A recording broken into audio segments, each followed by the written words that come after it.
एक कहानी मुझे बहुत प्रीति कर रही है।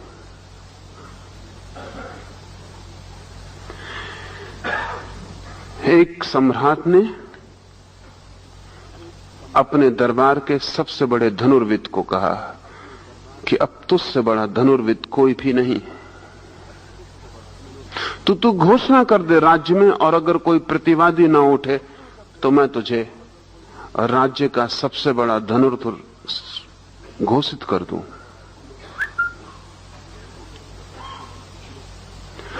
द्वार पर जो द्वारपाल खड़ा था वो हंसा, क्योंकि धनुर्विद ने कहा कि घोषणा का क्या सवाल है, घोषणा कल की जा सकती, कोई धनुर्विद नहीं है जो मेरी प्रतियोगिता में उतर सके। द्वारपाल हंसा तो धनुर्विद को हैरानी हुई। लौटते में उस बूढ़े द्वारपाल से उसने पूछा, तुम हंसे क्यों? उसने कहा कि मैं इसलिए हंसा कि तुम्हें अभी धनुर्विद्या का आता ही क्या है। एक आदमी को मैं जानता हूं, तुम पहले उससे मिल लो, फिर पीछे घोषणा करना। पर उस धनुर्विद ने कहा कि ऐसा आदमी हो कैसे सकता है जिसका मुझे पता ना हो, मैं इतना बड़ा धनुर्विद। उस द्वारपाल ने कहा कि जो तुमसे भी बड़ा धनुर्विद है उसका किसी को भी पता नहीं होगा। ये पता करने और कराने की जो चेष्टा है, ये सब छोटे मन के खेल। तुम रुको, जल्दी मत करना, मुसीबत में पड़ जाओगे। मैं उस आदमी का पता तुम्हें दे देता हूं, तुम वहां चले जाओ। वो धनुर्विद उस आदमी का पता लगाते गए। एक जंगल की तलहटी में वो आदमी रहता था। 3 दिन उसके पास रहा, तब उसे पता चला कि अभी तो यात्रा धनुर्विद्या की शुरू भी नहीं हुई। 3 साल उस आदमी के चरणों में बैठ के उसने धनुर्विद्या सीखी,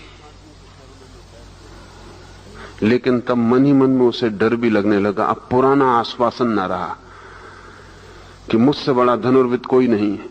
ये साधारण सा आदमी लकड़ियां बेचता था गांव में, ये इतना बड़ा धनुर्विद था और इसके बाबत किसी को खबर भी नहीं है। पता नहीं कितने और छिपे हुए लोग हों।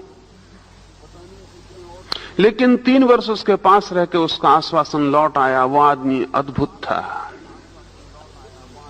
उसके हाथ में कोई भी चीज जाके तीर बन जाती थी। वो लकड़ी का टुकड़ा भी फेंक दे तो तीर हो जाता था। वो इतना कुशल था कि लकड़ी के एक छोटे से टुकड़े को फेंक के किसी के प्राण ले सकता था। वो चोट ऐसी बारीक और ऐसी सूक्ष्म जगह पे पड़ती थी कि उतनी चोट काफी थी, खून की एक बूंद न गिरे और आदमी मर जाए। 3 वर्ष में उसने सब सीख लिया। तब उसे लगा कि अब मैं घोषणा कर सकता हूं।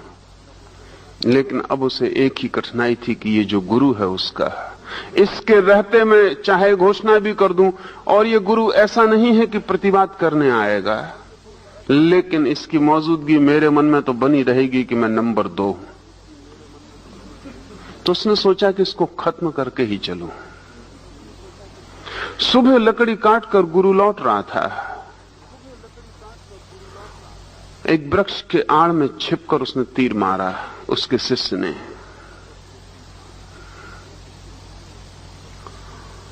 गुरु तो चुपचाप लकड़ियां काट के लौट रहा था। उसके हाथ में तो कुछ था भी नहीं। तीर उसने आते देखा तो उसने लकड़ी के बंडल से एक छोटी सी लकड़ी निकाल के फेंकी। वो लकड़ी का टुकड़ा तीर से टकराया और तीर वापस लौट पड़ा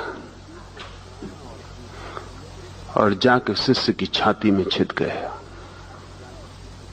भागा और गुरु आया, उसने तीर निकाला और उसने कहा कि ये एक बात भर तुझे सिखाने से मैंने रोक रखी थी, क्योंकि शिष्य से गुरु को सावधान होना ही चाहिए।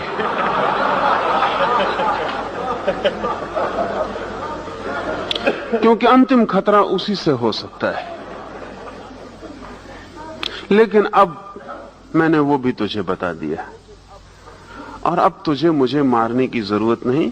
तू समझ कि मैं मर गया, तू अब जा सकता। मैं एक लकड़हारा हूं और अब धनुर्विद्या मैंने छोड़ दी आज से।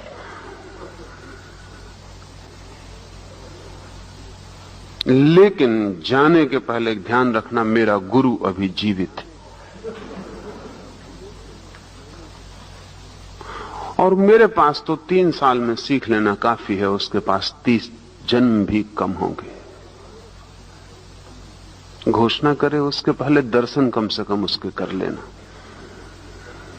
उसके प्राणों पर तो निराशा छा गई। ऐसा लगा कि इस जगत में प्रथम धनुर्विद होना असंभव मालूम होता है। कहां है तुम्हारा गुरु और उसकी खूबी क्या है? क्योंकि तुम्हें देखने के बाद अब कल्पना में भी नहीं आता कि और ज्यादा खूबी क्या हो सकती है। उसके गुरु ने कहा कि अभी भी मुझे लकड़ी का एक टुकड़ा तो फेंकना ही पड़ा। इतनी भी आवाज, इतनी भी चेष्टा, इतनी भी वस्तु का उपयोग मेरी धनुर्विद्या की कमी है। मेरे उस गुरु की आंख भी तीर को लौटा दे सकती थी, उसका भाव भी तीर को लौटा दे सकता था। तू पर्वत पर जा, मैं ठिकाना बता देता हूं, वहां तू खोजना। वो आदमी पर्वत की यात्रा किया, उसकी सारी महत्वाकांक्षाएं धूल धूसरित हो गई। उस पर्वत पर सिवाय एक बूढ़े आदमी के कोई भी नहीं था जिसकी कमर झुक गई थी। उसने उस बूढ़े आदमी से पूछा कि मैंने सुना है कि यहां कोई एक बहुत प्रख्यात धनुर्विद रहता है, मैं उसके दर्शन करने आया हूं। उस बूढ़े आदमी ने इस युवक की तरफ देखा और कहा कि जिसकी तुम खोज करने आए हो वो मैं ही हूं, लेकिन अगर तुम धनुर्विद्या सीखना चाहते हो तो गले में धनुष क्यों टांग रखा है? उस आदमी ने कहा, धनुष क्यों टांग रखा है? धनुर्विद्या धनुष के बिना सीखी कैसे जा सकेगी? तो उस बूढ़े ने कहा, जब धनुर्विद्या आ जाती है तो धनुष की कोई भी जरूरत नहीं रहती। ये तो जरूरत तभी तक है जब तक विद्या नहीं आती,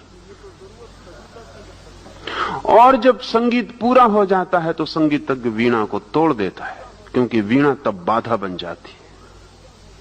अगर अभी भी वीणा की जरूरत हो तो उसका मतलब है संगीतज्ञ का भरोसा अपने पर अभी नहीं आया, अभी संगीत आत्मा से नहीं उठता, अभी किसी इंस्ट्रूमेंट, किसी साधन की जरूरत है।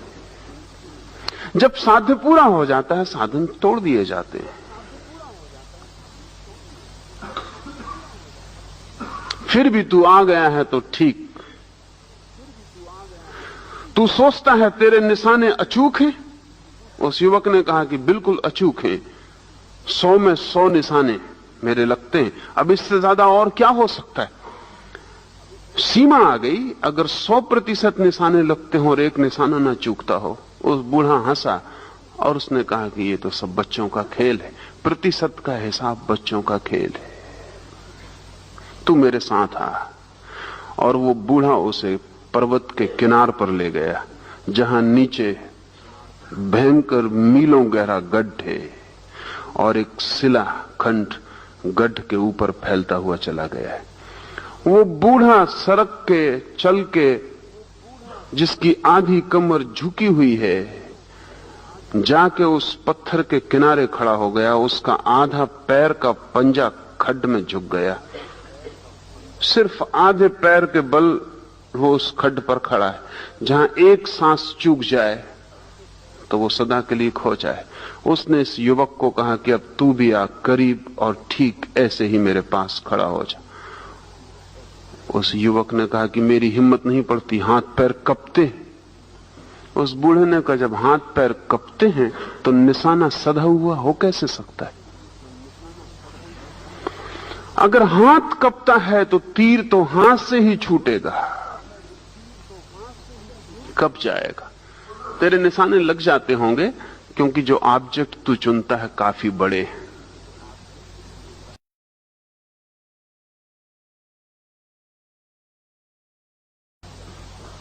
लेकिन तू अगर घबराता है और कपता है और तेरा हाथ कपता है तो ध्यान रख, तेरे भीतर आत्मा भी कपती होगी।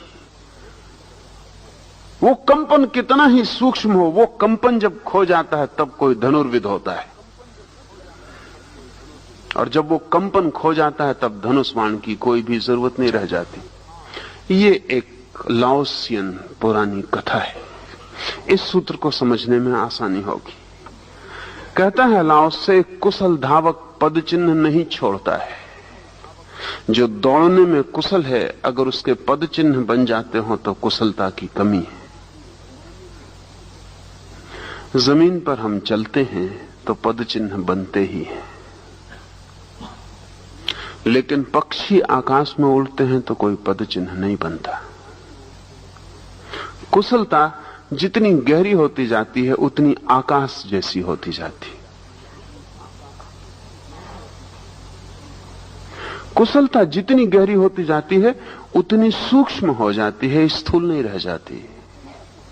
स्थूल में पद चिन्ह बनते हैं, सूक्ष्म में कोई पद चिन्ह नहीं बनते। और जितना सूक्ष्म हो जाता है अस्तित्व, उतना ही पीछे कोई निशान नहीं छूट जाता।